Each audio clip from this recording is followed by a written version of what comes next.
On a une structure client qui essaye d'apporter une aide aussi bien technique que de vente de pièces pour améliorer les performances de ces voitures, mais l'usine n'est absolument pas engagée dans la préparation de ces voitures.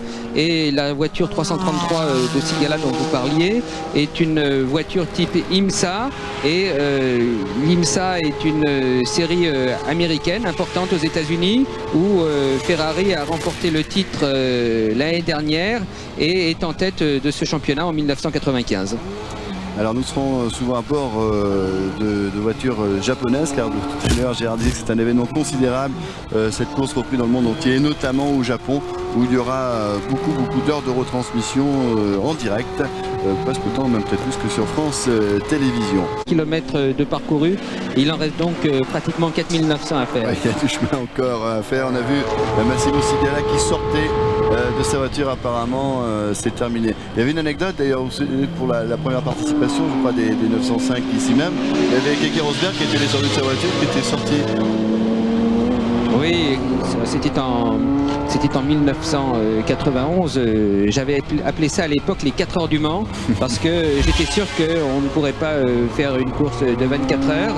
Et Keke Rosberg, qui faisait équipe avec Jean-Pierre Jabouille, avait eu un problème mécanique, et c'était un homme de sprint, ancien champion du monde de Formule 1, et il n'avait pas eu la patience d'attendre de pouvoir communiquer avec le stand pour savoir si une réparation était possible. Il a été tout de suite sorti de sa voiture, débranché la radio, et j'étais allé avec un mécanicien en scooter pour essayer de le rejoindre et de lui expliquer comment essayer de remettre la voiture en route. Oui, que c'était pas de la Formule 1, qu'il fallait essayer à tout prix de prolonger l'expérience, mais enfin c'est aussi l'apprentissage de Keke Rosberg dans ce domaine. Lionel, oui, juste pour dire comme ça à tous les amateurs d'athlétisme qu'on les oublie pas évidemment, Villeneuve d'Ascq, certaines épreuves ont un tout petit peu de retard, et donc on reste avec bonheur sur notre événement Sport 2-3 cet après-midi, puisque on a commencé le départ sur la 2. Ensuite, nous aurons des rendez-vous pendant la nuit, par exemple à minuit ce soir. Il y en aura d'autres avant, mais juste comme ça, on fera un point avant de se quitter pendant une demi-heure à minuit ce soir sur la 3. Pendant tout le week-end, de toute façon, ce sera le sport sur la 2 et la 3. L'athlétisme, en disons dans un gros quart d'heure. Pour l'instant, on continue avec les 24 heures. avec plaisir Gérard. Alors que Henri Pescarolo essaie de nouveau de passer à Nielsen. Les parquettes qui ont allumé leur phare déjà pour peut-être mieux se faire voir de loin, alors que là, on revient à bord de la Nissan. Je pensais qu'il y avait un petit problème, mais pas du tout. C'était une sortie de la chicane des d'hier. Ça a changé considérablement, bien sûr, le circuit de mettre ces deux chicanes, Jackie, mais c'était vraiment indispensable, je crois, d'assurer la sécurité des pilotes, car c'était vraiment un endroit très particulier à vivre. Yves Courage, car c'est sa 14e participation aussi aux 24 heures du Mans. Il a tellement envie, lui qui est un grand passionné de cette épreuve, de mettre enfin son nom au palmarès. Il pense que c'est possible cette année, Yves Courage, et évidemment il a été très déçu du fait du retrait de sa voiture qui n'a pas pu donc être homologué à cause d'un problème de poids, on le disait tout à l'heure. Alors ils font beaucoup d'espoir évidemment sur les deux qui restent.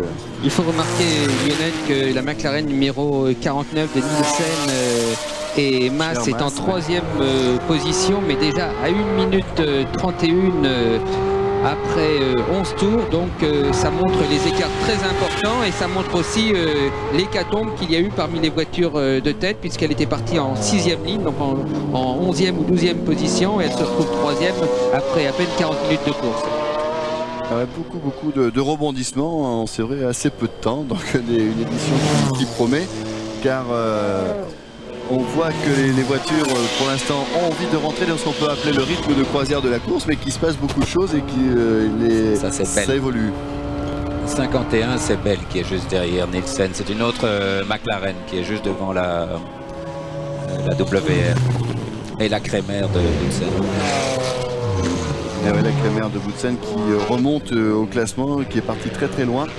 Sans doute à cause d'un problème juste avant le départ, et cette voiture remonte petit à petit, alors que les commissaires de piste la font signe qu'il ne faut pas trop doubler à ce moment-là, car il y a toujours la Honda qui est sur le bas-côté, qui n'a pas pu être complètement dégagée.